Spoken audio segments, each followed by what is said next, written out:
नरेंद्र मोदी के नेतृत्व में एनडीए की सरकार काम तो कर रही है, लेकिन उसके सहयोगी दलों के साथ जो अविश्वास का स्तर है वो बड़े पैमाने पे है और ये लगातार ये अविश्वास का जो स्तर है वो गहराता जा रहा है और इसी बीच में शह और मात का भी खेल चल रहा है। भारतीय जनता पार्टी की राजनीति को समझने वाले ये बखूबी जानते हैं कि भारतीय जनता पार्टी एक ऐसी दोधारी तलवार है कि जो अपने विपक्ष के, अपने प्रतिपक्ष के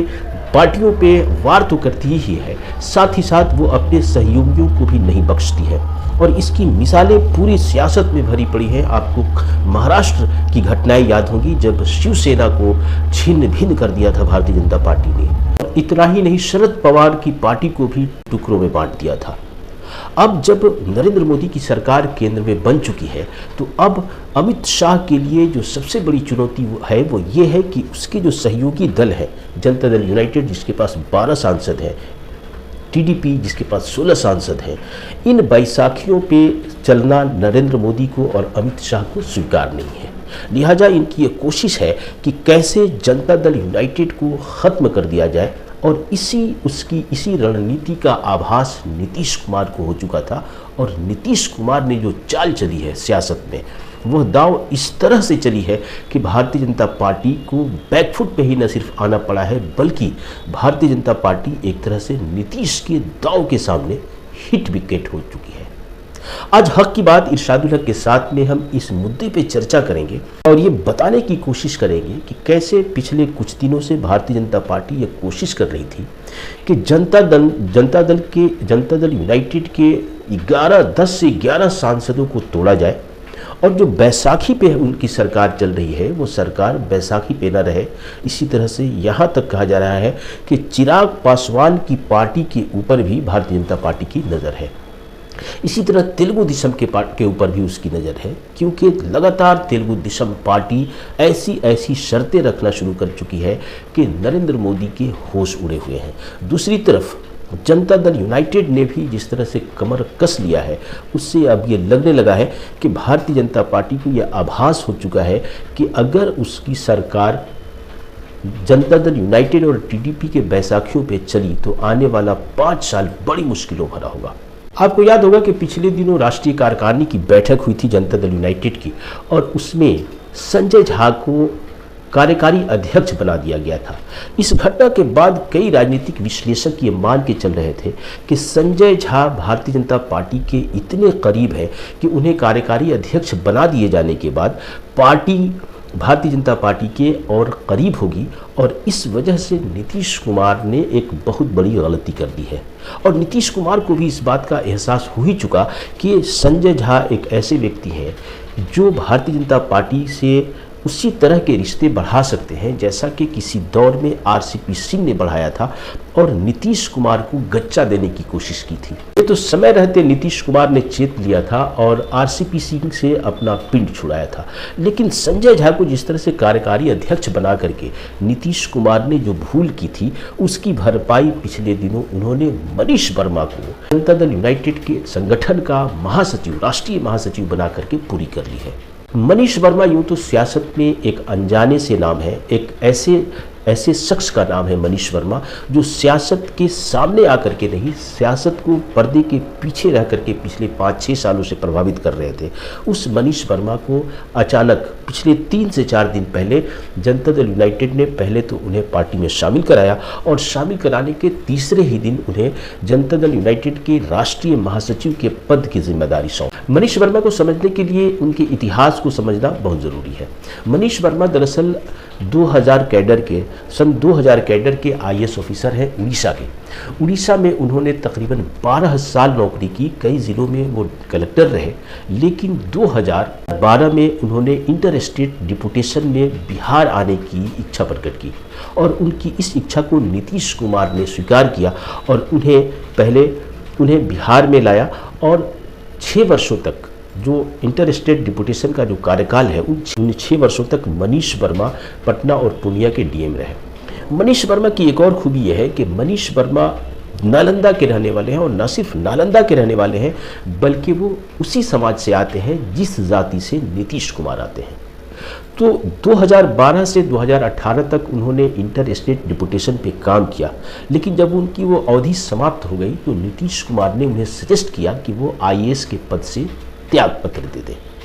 और इस तरह से मनीष वर्मा ने 2018 में बीआरएस ले लिया। बीआरएस ले लेने के बाद मनीष वर्मा ने पिछले 6-7 सालों में नीतीश कुमार के साथ इतनी नज़दीकी और इतनी विश्वसनीयता बना ली कि नीतीश ने उन्हें अपना परामर्शी यानी कि सलाहकार तक बना लिया। और एक तरह से पिछले जनवरी से जो बिहार की सरकार चल रही है, वो सच पूछिए तो उसमें मनीष वर्मा की बहुत बड़ी भूमिका रही है। और ये मनीष वर्मा को उन्होंने परामर्शी बनाया और उसके बाद पिछले ही दिनों उन्होंने अपने पद से इस्तीफा दिया। और इस्तीफा देने के बाद मनीष वर्मा को नीतीश कुमार ने पार्टी में शामिल करवाया और शामिल करवाने के बाद अब एक ऐसी बड़ी जिम्मेदारी दी है जो नीतीश कुमार की अनुपस्थिति में वो बड़ी भूमिका निभा सकते हैं। दरअसल नीतीश कुमार को संजय झा को कार्यकारी अध्यक्ष बना देने के बाद उनको ये एहसास हो चला था कि ऐसा तो नहीं है कि उनकी पार्टी के साथ कोई खेल किया जा सकता है। और इसलिए नीतीश कुमार ने मनीष वर्मा को एक तरह से पार्टी की पूरी लगाम सौंप दी है। खुद राष्ट्रीय अध्यक्ष हैं और कार्यकारी अध्यक्ष अब एक मुहर है, एक बराए नाम है जिसकी कोई खास भूमिका नहीं होगी। मनीष वर्मा के बारे में ये भी हम बताएं, मनीष वर्मा समाजवादी विचार के ऐसे अधिकारी रहे हैं जो नीतीश कुमार की नीतियों को न सिर्फ इम्प्लीमेंट करने में बहुत बड़ी भूमिका निभाते थे, बल्कि नीतीश के समाजवादी सिद्धांत को वो जमीन तक पहुंचाने में बहुत बड़ी भूमिका निभाते थे। इस तरह से एक तरह से आप कह सकते हैं कि नीतीश कुमार ने मनीष वर्मा को पूरी तरह से ठोक बजा करके पहले अपनी विचारधारा में से उनको परिपूर्ण किया, उनको ट्रेंड किया। और जब उन्हें ये एहसास हो चुका कि अब मनीष वर्मा की ज़रूरत सार्वजनिक जीवन में है, तो उन्होंने पर्दे से पीछे भूमिका निभाने वाले मनीष वर्मा को सामने ला करके एक बड़ी जिम्मेदारी सौंप दी है। इस तरह से अब इस तरह से नीतीश कुमार का जो ये कदम है भारतीय जनता पार्टी की तमाम रणनीतियों पे पानी फेर देने वाला है। इसके बाद आपने देखा होगा कि पिछले 2-3 दिनों से जब से मनीष वर्मा ने जनता दल यूनाइटेड में सक्रिय भूमिका के रूप में, एक्टिव रोल के रूप में जब वो पदार्पित होते हैं, ठीक उसी वक्त जनता दल यूनाइटेड के 2 बड़े नेता लगातार ये मांग करने लगे हैं कि बिहार को स्पेशल स्टेटस दिया जाए या फिर स्पेशल पैकेज दिया जाए। इसमें विजय चौधरी, अशोक चौधरी जैसे नेता शामिल हैं जो लगातार इस बात को कहते जा रहे हैं। और ये इनकी कोशिश है कि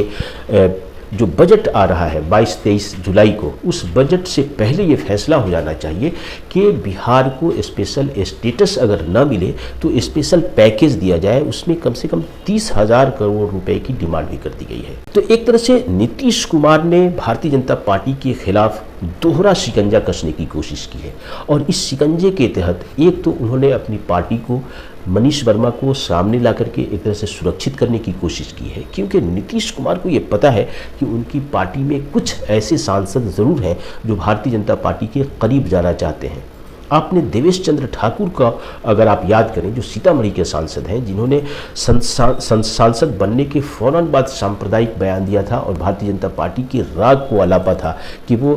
फलाने जाति और फलाने धर्म के लोगों का काम नहीं करना चाहेंगे। तो इस तरह से नीतीश कुमार भी इसको बखूबी समझते हैं। इसलिए नीतीश कुमार ने जो एक तुरूप का पत्ता चला है मनीष वर्मा को सामने ला करके, और दूसरी तरफ समानांतर तौर पे अपने नेताओं से विशेष पैकेज की मांग की जो बात दोहरानी शुरू कर दी है, इससे भारतीय जनता पार्टी की सारी रणनीतियाँ जो है सो धरी की धरी रह गई हैं। लेकिन इसका मतलब ये नहीं हुआ कि भारतीय जनता पार्टी अपनी इन योजनाओं पे काम करना बंद कर देगी। नीतीश कुमार को ये पता है कि भारतीय जनता पार्टी किसी भी सूरत में ये चाहेगी कि जनता दल के वजूद को संसद से ख़त्म कर दिया जाए। लेकिन शह और मात का खेल, 2 ऐसा हथियार है नीतीश कुमार के पास कि अगर भारतीय जनता पार्टी ने संसद में उनकी पार्टी को ख़त्म करने या उनकी पार्टी को हड़पने की कोशिश की तो तुरंत वो बिहार में खेला कर सकते हैं। और नीतीश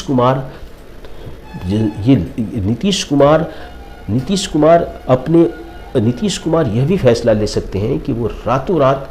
पाला बदलें और राष्ट्रीय जनता दल के साथ सरकार बना लें। ऐसे में ये पूरा खेल 2025 के चुनाव को ध्यान में रख करके चल रहा है। और अब ये देखना है कि भारतीय जनता पार्टी इसके बाद किस तरह का फैसला लेती है।